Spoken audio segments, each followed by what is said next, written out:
Assalamualaikum warahmatullahi wabarakatuh. Selamat sore Bu Rukmo selaku dosen pengampu mata kuliah pertanian modern dan juga teman-teman dalam mata kuliah pertanian modern kelas A ini. Semoga semuanya dalam keadaan sehat tanpa kurang satu apapun. Nah, sebelum kami memasuki ke materi, izinkan saya mewakili kelompok saya untuk membawakan sebuah topik pada sore hari ini, yaitu pemanfaatan agrokimia generasi baru untuk perlindungan tanaman. Oke, sebelum masuk ke materi, ada baiknya saya memperkenalkan anggota kelompok saya, yaitu kami dari kelompok 4. Yang pertama ada Fahrizal Irawan, NIM 085, ada Jimmy Aulia Rahmadini, NIM 086, kemudian saya sendiri, Silviana Citra, NIM 092, dan Marcel Oka NIM 096, kemudian yang terakhir ada Dila Isfami Salsabila dengan NIM 102. Oke, yang pertama kita akan mengenal apa itu yang namanya agrokimia. Agrokimia atau agrochemical yaitu semua input produksi pertanian yang bersumber dari sintesis buatan. Agrokimia merupakan bahan kimia untuk pertanian seperti insektisida, pestisida, herbisida, dan pupuk kimia lainnya. Bahan agrokimia tersebut digunakan karena dapat memaksimalkan peningkatan kualitas dan kuantitas produksi pertanian.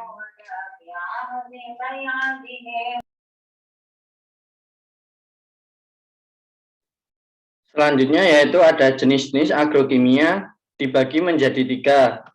Yang pertama yaitu pestisida. Pestisida adalah bahan kimia atau zat yang digunakan untuk mengendalikan organisme pengganggu yang merugikan bagi tanaman budidaya. Yang kedua yaitu pupuk. Pupuk adalah senyawa kimia yang digunakan untuk meningkatkan pertumbuhan tanaman. Pupuk dapat dikategorikan menjadi 2 kategori, yaitu pupuk organik dan anorganik. Pupuk organik sendiri merupakan zat yang disiapkan melalui proses alami, sedangkan pupuk anorganik disebut juga dengan pupuk sintesis, diproduksi secara buatan dengan menggunakan proses kimia dengan memanfaatkan endapan alami yang diubah secara kimiawi. Yang ketiga yaitu agen pengapuran dan pengasaman. Pengapuran dan pengasaman produk ditambahkan ke tanah untuk menyesuaikan pH. Bila tanahnya terlalu asam, kapur atau CaO sering ditambahkan, sedangkan untuk tanah yang bersifat senyawa sulfur sering ditambahkan untuk menetralkan tanah yang terlalu asam. Selanjutnya ada macam-macam pestisida. Yang pertama yaitu ada fungisida. Fungisida adalah pestisida yang secara alami, secara spesifik membunuh atau menghambat cendawan penyebab penyakit. Fungisida dapat berbentuk cair, gas, butiran, dan serbuk. Selanjutnya ada insektisida. Fungsi utama dari insektisida adalah untuk membunuh sekaligus mencegah munculnya hama, serangga di lahan pertanian yang bisa mengganggu kualitas tanaman. Yang ketiga ada herbisida. Herbisida adalah senyawa yang digunakan pada lahan pertanian untuk menekan atau memberantas tumbuhan lain yang menyebabkan penurunan hasil tanaman budidaya. Yang keempat ada algasida. Algasida adalah jenis pestisida yang digunakan untuk membasmi hama pengganggu berupa alga yang dapat menyebabkan penyakit jamur pada tanaman.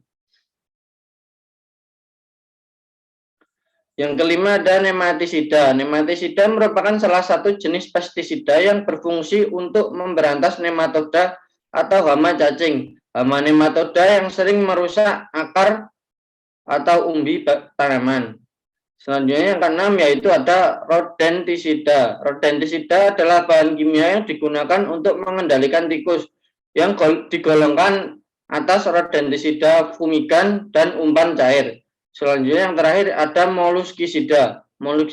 Moluskisida adalah pestisida untuk membunuh moluska, yaitu siput telanjang, siput setengah telanjang, sumpil, bekicot, serta trisipan yang banyak terdapat di lahan.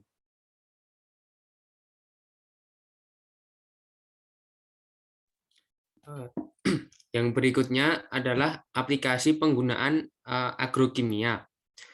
Untuk penggunaan agrokimia seperti pestisida perlu memperhatikan 5 prinsip dalam penggunaannya agar pengendalian hama dan patogen menjadi lebih efektif. Yang pertama yaitu tepat sasaran. Tepat sasaran yaitu mengetahui secara tepat organisme sasaran yang akan menjadi target untuk dikendalikan.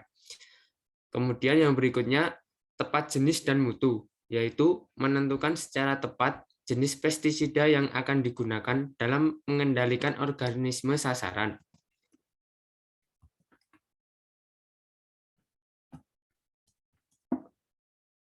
Yang berikutnya adalah tepat waktu. Tepat waktu yaitu menentukan waktu yang tepat ketika akan mengaplikasikan pestisida untuk pengendalian organisme sasaran. Yang berikutnya yaitu tepat dosis atau konsentrasi. Tepat dosis atau konsentrasi yaitu menggunakan pestisida sesuai dengan takaran dosis atau konsentrasi yang direkomendasikan. Yang berikutnya yaitu tepat cara aplikasi. Tepat cara aplikasi yaitu mengaplikasikan pestisida dengan cara yang benar sesuai dengan bentuk dan jenis formulasi pestisida.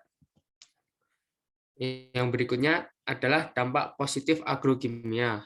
Yang pertama yaitu dapat meningkatkan hasil pertanian dan dinilai cukup ampuh dalam mengendalikan hama jika digunakan dengan dosis yang tepat.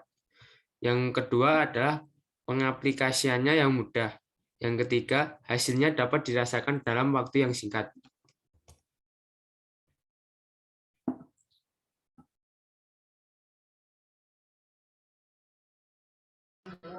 Baik, untuk selanjutnya adalah dampak negatif dari agrokimia.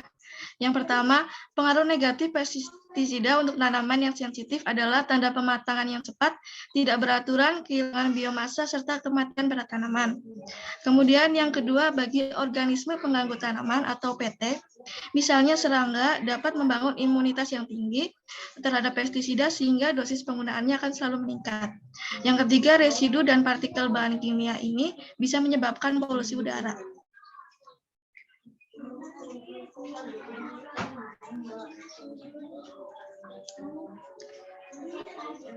Oke, selanjutnya adalah pembahasan jurnal. Judul jurnal yang kami ambil adalah efektivitas beberapa fungisida terhadap perkembangan penyakit dan produksi tanaman cabai Capsicum frutescens. Metode penelitiannya yaitu penelitian ini dilaksanakan di Lempake, Samarinda pada bulan Mei sampai September tahun 2015. Rancangan percobaan yang digunakan dalam penelitian ini yaitu rancangan acak lengkap atau RAL yang terdiri dari 5 perlakuan dan 4 kelompok. Adapun perlakuan yaitu P0 tanpa adanya penyemprotan fungisida, P1 penyemprotan antrakol 10 hari sekali sesuai dengan dosis anjuran. Yang ketiga P2 penyemprotan benlate 10 hari sekali sesuai dengan dosis anjuran.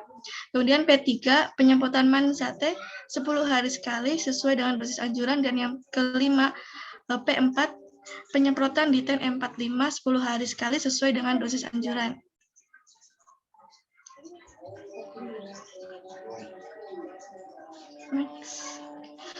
Oke, kemudian ada hasil aplikasi beberapa fungisida.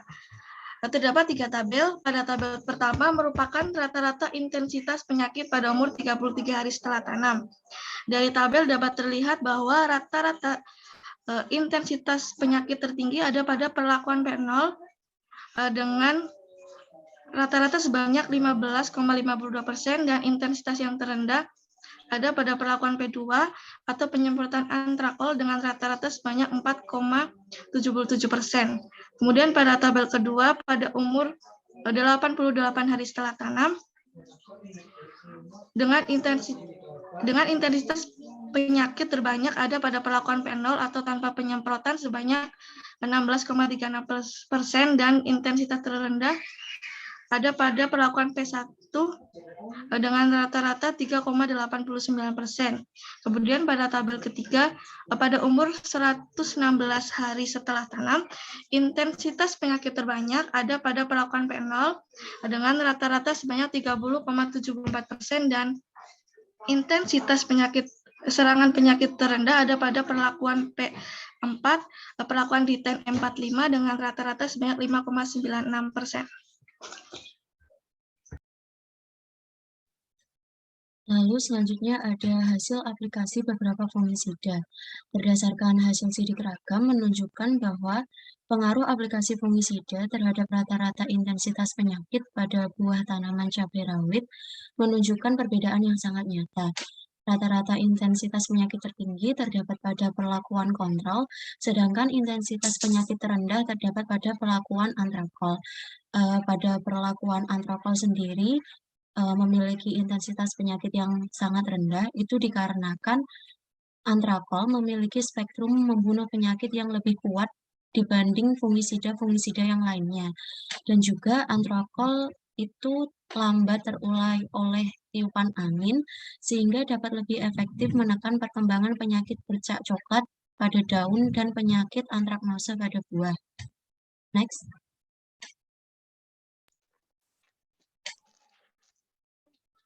Selanjutnya, kesimpulan. Agrokimia atau agrokimikal adalah nama umum yang diberikan untuk bahan kimia yang digunakan di pertanian, yang berfungsi untuk membantu pertumbuhan dan keamanan tanaman dan hasil panen. Berdasarkan hasil penelitian, pengaruh aplikasi beberapa fungisida terhadap intensitas penyakit-penyakit dan produksi tanaman cabai rawit dapat disimpulkan yaitu aplikasi beberapa fungisida mampu menekan intensitas penyakit-penyakit pada tanaman cabai rawit, baik penyakit bercak daun maupun penyakit busuk buah. Berdasarkan penelitian, aplikasi fungisida antrakol adalah jenis fungisida yang paling efektif menekan laju intensitas serangan penyakit bercak daun dan antraknose yang disebabkan oleh cendawan Cercospora dan Colletotrichum capsicii terhadap pertumbuhan dan produksi tanaman cabai rawit.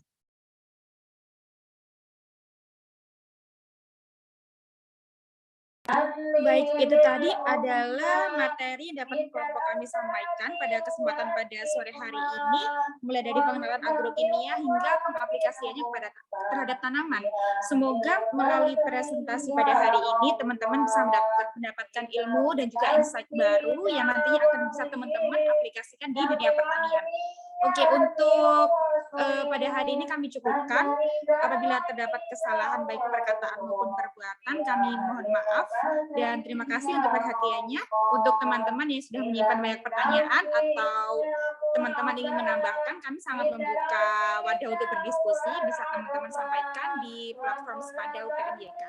Terima kasih dan wassalamualaikum warahmatullahi wabarakatuh.